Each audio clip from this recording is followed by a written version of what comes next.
വേഗം തന്നെ അവിടുന്ന് ഓടി വന്ന് രവിചന്ദ്രനെ രക്ഷിച്ചു. നൂലിഴ വ്യത്യാസത്തിൽ അയാൾ വലിയൊരു അപകടത്തിൽ നിന്നും രക്ഷപ്പെട്ടു. വണ്ടി എന്നിട്ടും നിർത്താത്ത സ്പീഡിൽ പോയി.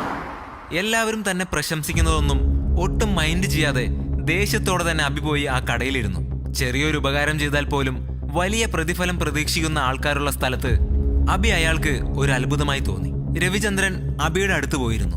എന്റെ ജീവൻ രക്ഷിച്ചതിന് നന്ദി. അയ്യോ സർ, നന്ദിയുടെ ആവശ്യമൊന്നുമില്ല. ഉണ്ട്. നിനക്കും വേണമെങ്കിൽ ഇവിടെ ഉണ്ടായിരുന്ന ബാക്കി ആൾക്കാരെ പോലെ കണ്ടു നിൽക്കായിരുന്നു.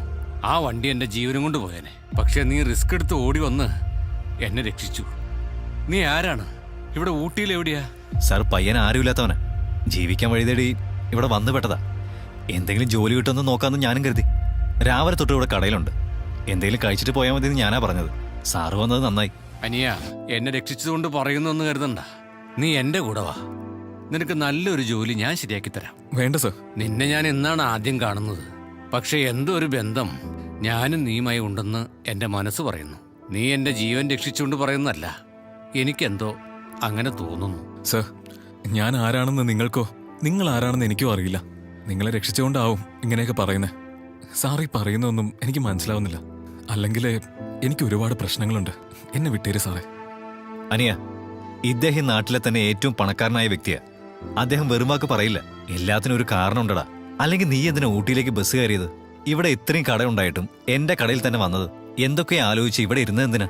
ഇദ്ദേഹത്തെ രക്ഷിക്കാൻ ദൈവം പറഞ്ഞയച്ചതാ നിന്നെ. നീ അതുകൊണ്ട് കൂടുതലൊന്നും ആലോചിക്കാതെ ഇദ്ദേഹത്തിന്റെ കൂടെ ചെല്ല്. താൻ അയാളുടെ കൂടെ പോകുന്നതാണ് ശരിയെന്ന് അബിക്കും തോന്നി. രവിചന്ദ്രൻ അവനെ അയാളുടെ ബംഗ്ലാവിലേക്ക് കൊണ്ടുപോയി. പോകുന്ന വഴി അബിയുമായുള്ള സംസാരത്തിൽ നിന്നും രവിക്ക് അവനൊരു MBA കാരനാണെന്ന് മനസ്സിലായി. പെട്ടെന്നാണ് അയാൾ അവന്റെ കയ്യിൽ ഒരു കറുത്ത മറുക് ശ്രദ്ധിച്ചത്. അത് അയാൾ മുൻപ് എവിടോ കണ്ടിട്ടുള്ളതുപോലെ തോന്നി. പക്ഷേ രവിക്ക് പെട്ടെന്ന് അത് ഓർത്തെടുക്കാൻ കഴിയുന്നില്ലായിരുന്നു. രവിയും അഭിമന്യുവും വീട്ടിലേക്കെത്തി. ഇവന്റെ പേര് അഭിമന്യു. അന്യനാട്ടിൽ നിന്നും വന്നതാണ്. കുറച്ചു മുന്നേ ബസ് സ്റ്റാൻഡിന്റെ അവിടെ ഒരു ആക്സിഡന്റ്. എന്റെ ജീവൻ തന്നെ പോകാനുള്ളതായിരുന്നു. ഇയാളാണ് എന്നെ രക്ഷിച്ചത്. അച്ഛനൊന്നും പറ്റിയില്ലല്ലോ അല്ലേ?